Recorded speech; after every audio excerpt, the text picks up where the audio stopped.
दोस्तों आज हम इस वीडियो में कुछ ऐसे साइबर हैकिंग के बारे में बात करेंगे, साइबर चोर के बारे में बात करेंगे जो आपकी जानकारी चुरा लेते हैं। देखिए, हम सभी इंटरनेट का यूज़ करते हैं, सभी फ़ोन में एप्लीकेशन का, तरह तरह की एप्लीकेशन का यूज़ करते हैं, सॉफ्टवेयर का यूज़ करते हैं और अनेक प्रकार से इंटरनेट को यूज़ करते हैं।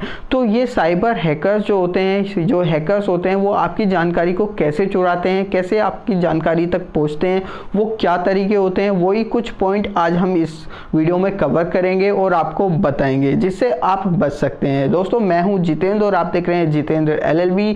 अगर आप हमारा ये वीडियो यूट्यूब पर देख रहे हैं तो चैनल को सब्सक्राइब कर लीजिए, साथ में बेल आइकन को प्रेस कर दीजिए।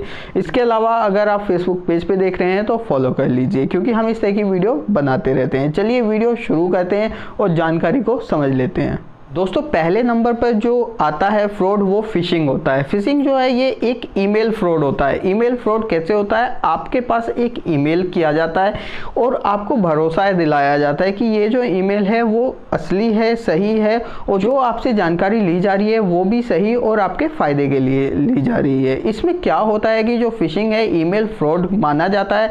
इसमें ईमेल के माध्यम से आपसे बहुत सारी आपकी पर्सनल जानकारी ली जाती है। यानी कि जो हैकर होते हैं वो इतने चालाक होते हैं, इतने तेज होते हैं कि वो आपको भरोसा दिला देते हैं कि जो हम आपसे जानकारी ले रहे हैं वो सही और सटीक ले रहे हैं और आपके फ़ायदे के लिए ले रहे हैं, आपकी प्रॉब्लम को सॉल्व करने के लिए ले रहे हैं।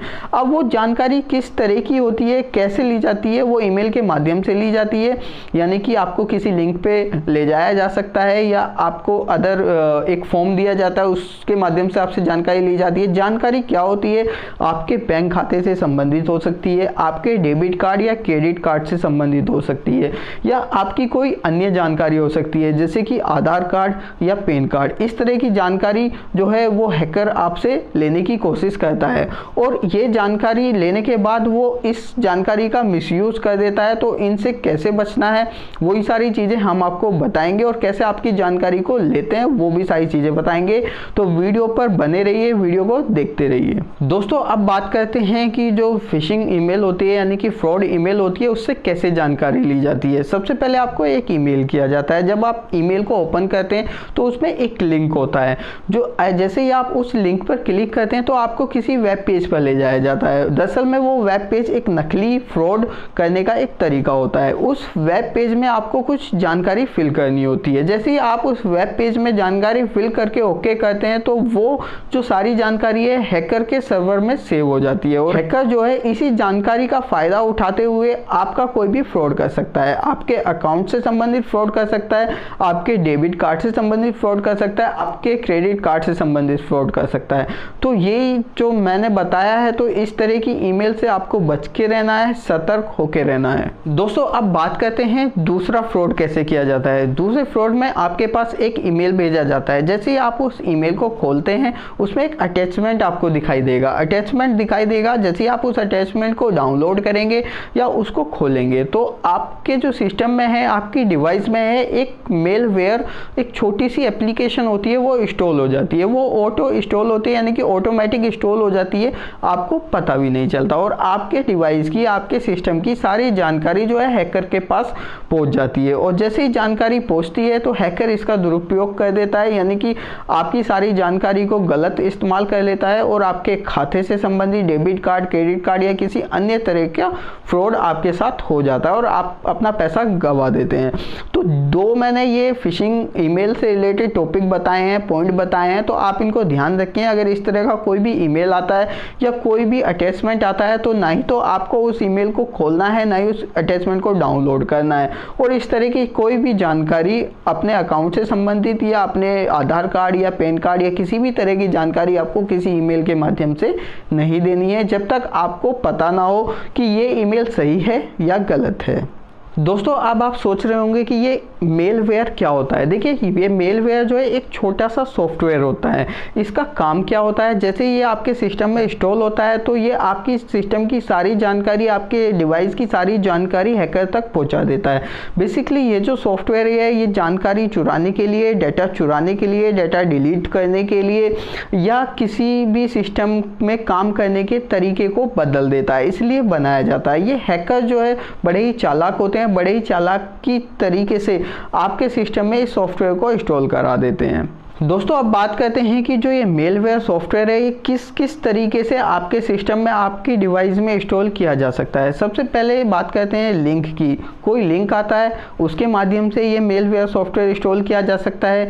इसके बाद किसी अपडेट के माध्यम से, कोई अपडेट आई है आपके सिस्टम में वो भी फेक तरीके से, तो उसके माध्यम से भी ये इंस्टॉल किया जा सकता है। अगर आप कोई फर्जी app, third party app use करते हैं तो उससे भी किया जा सकता है। इसके बाद पायरेटेड सॉफ्टवेयर अगर आप यूज़ कर रहे हैं तो उससे भी किया जा सकता है। ये मैंने कुछ आपको तरीके बताए हैं जिससे आप सतर्क हो सकते हैं और बच सकते हैं। अगर जानकारी आपको अच्छी लगी है तो वीडियो को लाइक और शेयर कर दीजिए। तो सेकंड पॉइंट की बात करते हैं कि मोबाइल ऐप, जो मोबाइल ऐप होते हैं जो गूगल प्ले स्टोर पर या एप्पल स्टोर पर होते हैं, क्या वो सभी सुरक्षित होते हैं? नहीं, बिल्कुल वो सभी सुरक्षित नहीं होते हैं। देखिए इसमें क्या होता है कि इसमें बहुत सारे एप्लीकेशन ऐसी होती हैं जो आपसे आपकी जानकारी चुरा लेती हैं। वो जानकारी कैसे चुराती हैं? देखिए जब भी आप किसी एप्लीकेशन को अपने फ़ोन या अपनी डिवाइस में डालते हैं तो वो आपसे कुछ परमिशन मांगता है और हम बिना देखे वो सारी परमिशन दे देते हैं, जैसे कि अपने कैमरा एक्सेस करने की, गैलरी एक्सेस करने की या डेटा की। तो वो सारी परमिशन जैसे ही हम देते हैं तो सारी चीज़ें जो है वो एप्लीकेशन के माध्यम से हैकर के पास पहुंच सकती हैं। अगर एप्लीकेशन ट्रस्टेबल नहीं है, सुरक्षित नहीं है, अगर हैकर की वो एप्लीकेशन है या इस थर्ड पार्टी एप्लीकेशन बहुत सारी ऐसी होती हैं जो हैकर यूज़ करते हैं, तो उसके माध्यम से सारी जानकारी चुराई जा सकती हैं।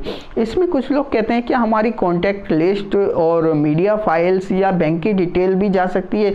बिल्कुल ये सारी चीज़ें सम्मिलित होती हैं जिसमें आपकी कॉन्टैक्ट लिस्ट, जिसमें जितने भी आप के फ़ोन में नंबर होते हैं वो सारे उस एप्लीकेशन के माध्यम से हैकर के पास पहुंच जाते हैं। इसके बाद आपकी बैंक डिटेल, जो भी आपने यूपीआई वगैरह में जो पेटीएम पर या किसी फ़ोन पे पर, गूगल पे पर अपने अकाउंट को लिंक किया हुआ है तो वो अकाउंट डिटेल सारी चली जाती है।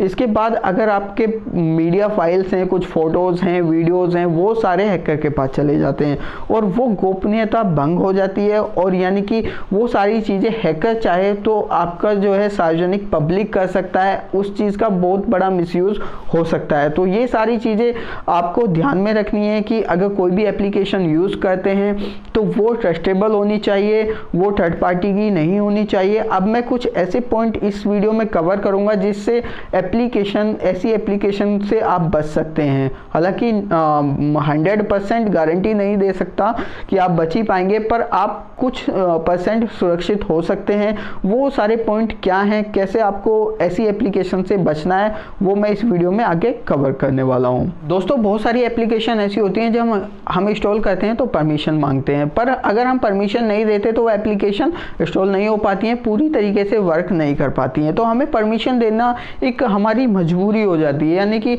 हमें देनी होती है अगर हमें उस एप्लीकेशन को यूज़ करना है। अब मैं वो पॉइंट आपको बताना चाहूँगा कि जिससे आप बच सकते हैं। सबसे पहले आपको क्या करना है, आपको देखना है कि वो एप्लीकेशन जो आप इंस्टॉल कर रहे हैं अपने फ़ोन में, डिवाइस में, वो परमिशन क्या क्या मांग रही है, उन सबको चेक करना है, ध्यान रखना है कि आपने क्या क्या परमिशन दी है।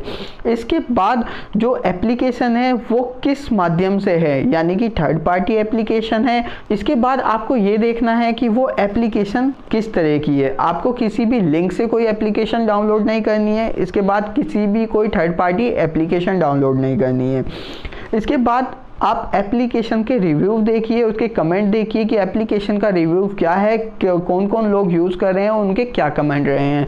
इसके बाद उसका आप देखिए कि कितने लोगों ने डाउनलोड किया है। अगर आप देख पा रहे हैं कि उसके रिव्यू सही हैं और 50,000 या उससे ज़्यादा लोगों ने उस एप्लीकेशन को डाउनलोड किया है तो वो एप्लीकेशन ट्रस्टेबल हो सकती है और वो एप्लीकेशन जो है इस तरह का काम नहीं करेगी, तो आप उसको परमिशन दे सकते हैं। दोस्तों इसके बाद एक पॉइंट होता है कि जो एप्लीकेशन होती हैं उनका एक सब्सक्रिप्शन चार्जेस होता है, यानी कि वो कुछ मंथली या ईयरली चार्ज लेते हैं अपनी एप्लीकेशन को यूज़ कराने के लिए। पर हम लोग क्या करते हैं कि उसका कोई सब्स्टिट्यूट ढूंढ लेते हैं, यानी कि उसका कोई क्रैक वर्जन ढूंढ लेते हैं या किसी लिंक से डाउनलोड कर लेते हैं या फिर किसी ऐसे प्लेटफॉर्म से जो थर्ड पार्टी है वहाँ से डाउनलोड कर लेते हैं। अगर इस तरह की आप कोई एप्लीकेशन यूज़ करते हैं तो आपके साथ फ्रॉड होने के ज़्यादा चांसेस होते हैं। जो मैंने वीडियो ये बनाई है आपको कैसी लगी कमेंट बॉक्स में कमेंट करके बताइए। अगर आपको जानकारी अच्छी लगी है तो वीडियो को शेयर कर दीजिए।